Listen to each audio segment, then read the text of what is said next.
بھائیو، اسلام نے جو میاں بیوی کا جو ریلیشن شپ ہے اس کے حوالے سے جو توہمات پائی جاتی تھیں اسلام سے پہلے بھی اور آج بھی ہمارے پڑوسی ملک کے اندر ہندوؤں کے معاشرے کے اندر جو توہمات پائی جاتی ہیں اس کو کنڈیم کیا، اور سورۃ البقرہ کی آیت نمبر 223 اس حوالے سے بڑی اہم ہے۔ اعوذ باللہ من الشیطان الرجیم، بسم اللہ الرحمن الرحیم۔ نساؤکم حرث لکم، تمہاری بیویاں تمہاری کھیتیاں ہیں۔ فأتوا حرثکم انا شئتم، پس اپنی کھیتیوں کے پاس آؤ جہاں سے تمہاری مرضی ہو۔ یعنی اپنی بیویوں کے ساتھ تعلق قائم کرو، خواہ آگے سے خواہ پیچھے سے، لیکن ہونا اس جگہ پہ چاہیے کہ جو کھیتی کا مقام ہے۔ کھیتی کیا ہوتی ہے؟ جہاں پر آپ دانہ بوئیں گے تو وہاں سے درخت نکلے گا، اور ظاہر ہے کہ وہ عورت کا مقام آگے کا مقام ہے جس کو ہم عربی کے اندر قبول کہتے ہیں، چاہے آگے سے ہو چاہے پیچھے سے، لیکن صحبت کا مقام وہی ہوگا۔ اس کھیتی کی طرف آؤ، یعنی وہاں پر بیج بو، اللہ تعالیٰ تمہیں اولاد دے گا۔ اس کانٹیکسٹ میں ایک حدیث ہے اسی آیت کے، آپ سمجھ لیں تفصیل کے اندر، بخاری اور مسلم دونوں میں موجود ہے۔ صحیح بخاری میں 4528، صحیح مسلم میں 3535 اور مشکات میں 3183، کہ یہودیوں کا یہ عقیدہ تھا کہ اگر کوئی شخص اپنی بیوی کے ساتھ پچھلی سائیڈ سے صحبت کرے، یعنی صحبت تو صحیح جگہ پر کرے لیکن بیک سائیڈ سے، تو اس کی اولاد بھینگی پیدا ہوگی۔ تو اسلام نے اس کو کنڈیم کرتے ہوئے یہ آیت نازل فرمائی، اللہ تعالیٰ نے نساؤکم حرث لکم فأتوا حرثکم انا شئتم، تمہاری بیویاں تمہاری کھیتیاں ہیں، چاہے آگے سے آؤ چاہے پیچھے سے آؤ، لیکن مقام جو ہے وہی قبول ہوگا، دبر میں حرام ہے، اور وہی چیز ہے جسے ہم اینل سیکس بھی کہتے ہیں، یا لواطت کا لفظ بھی استعمال کیا جاتا ہے، لیکن اس کو بعض لوگ برا سمجھتے ہیں، یعنی قوم لوط کا فعل اینل سیکس، یہ بھائیوں حرام ہے۔ کہ کیا بیوی کے ساتھ پیچھے کی راہ سے ہم بستری کرنا جائز ہے یا ناجائز، یہ سب کچھ میڈیا پہ دکھایا جانے والا فتنہ ہے کہ آج کل کی نوجوان نسلوں نے، حتیٰ کہ بوڑھے لوگوں نے بھی، ہر طرح کے ہر عمر کے لوگوں نے، چاہے وہ مرد ہو عورت ہو بچہ ہو،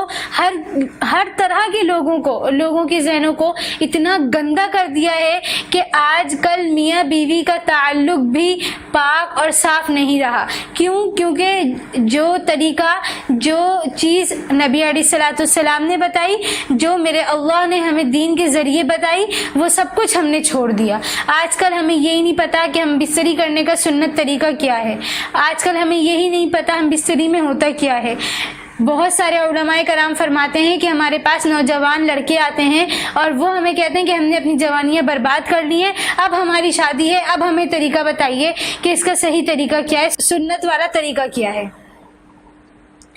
اور جو یہ سوال آیا اس کا دینی اور اصولی مسئلہ پہلے سمجھیے کہ اللہ رب العزت نے قرآن پاک میں فرمایا نساؤکم حرث لکم فأتوا حرثکم انا شئتم۔ اب کچھ گمراہ لوگ وہ اس سے کیا کہتے ہیں، وہ اس سے کیا سبق لیتے ہیں کہ عورتیں تمہاری کھیتیاں ہیں، اب تم جس راہ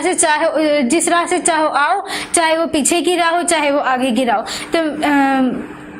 یہ بات یاد رکھیں کہ اللہ رب العزت نے یہ فرمایا نساؤکم حرث لکم فأتوا حرثکم انا شئتم، کہ عورتیں تمہاری کھیتیاں ہیں اور کھیتیوں میں جس طرح چاہو آؤ۔ اب آپ یہ دیکھیں کہ اگر ہمارے گھر کوئی آتا ہے تو وہ داخلی دروازہ استعمال کرتا ہے، کون سا دروازہ؟ جو ہم نے مین گیٹ لگایا ہوتا ہے وہ دروازہ استعمال کرتا ہے۔ کبھی بھی آپ نے یہ دیکھا ہو کہ کوئی مہمان ہمارے گھر آ رہا ہے تو وہ دیوار پھاند کر آئے یا کود کر آئے یا ہمارے چور دروازے سے آئے؟ ایسا کبھی بھی نہیں ہوتا۔ تو اللہ رب العزت نے تو ایک صاف اور سیدھی بات فرمائی کہ عورتیں تمہاری کھیتیاں ہیں اور کھیتیوں میں جس طرح چاہو آؤ، مطلب یہ کہ تم نے جو ہم بستری کرنی ہے وہ آگے کی راہ سے کرنی ہے، اب اس میں تم چاہے جو پوزیشن لو۔ اس میں بھی یہ یاد رکھیں لوگوں نے اپنا اتنا گندا ذہن بنا لیا ہے میڈیا پہ فحش فلمیں دیکھ کے، پورن ویب سائٹس دیکھ کے، کہ ان کو طریقہ ہی صحیح نہیں پتا۔ ایک مرتبہ ایک صاحب سے جن کو عالم مانا جاتا تھا، بہرحال میں نہیں مانتا ہوں ان کو عالم، بہرحال مانا جاتا تھا، اس لیے کہ حدیث میں الفاظ ہے کہ علماء انبیاء کے وارث ہے، تو ظاہر سی بات ہے وہی عالم انبیاء کا وارث ہوں گا جو 90 علم دیتا ہو، اپنا علم دینے والا تھوڑی وارث ہوں گا، ٹھیک ہے. تو بہرحال وہ دعویٰ تو کرتے تھے عالم ہونے کا. میں اس لحاظ سے بول رہا ہوں جو انہوں نے بات کی تھی اتنی گھٹیا تھی کہ مجھے بہت شرم آتی ہے، اور آج تک میں سوچ کے، حالانکہ میں بہت پرانی بات کر رہا ہوں جب مجھے عقل نہیں تھی، لیکن اتنا تو شعور تھا کہ یہ چیز غلط ہے. تو ان سے ایک شخص اور کہا کہ مفتی صاحب میرے ذرا ایسا مسئلہ ہے کہ میرا دل چاہتا ہے کبھی کبھار اپنے بیوی سے پیچھے سے داخل ہوں، مطلب دبر کے حصے سے، پیچھے سے شرمگاہ میں داخل ہونا حلال ہے یاد رکھیے، لیکن پیچھے سے دبر کی جگہ، پیخانے کی جگہ داخل ہونا حرام ہے، تو کیا میں کبھی کبھار کر لوں؟ تو انہوں نے کہا دیکھیے یہ غلط تو ہے، لیکن اگر آپ کو ڈر ہے کہ آپ کوئی دوسرا غلط عمل کر لیں گے تو یہ کر لو. سبحان اللہ، اجازت دے دی اجازت اٹھا کے. حالانکہ میں جب مشکل 12ویں میں ہوں گا، لیکن مجھے عقل کے خلاف بات لگی، اس لیے کہ سائنٹیفکلی وہاں داخل ہونے کے بہت سارے نقصانات ہیں، معلوم کو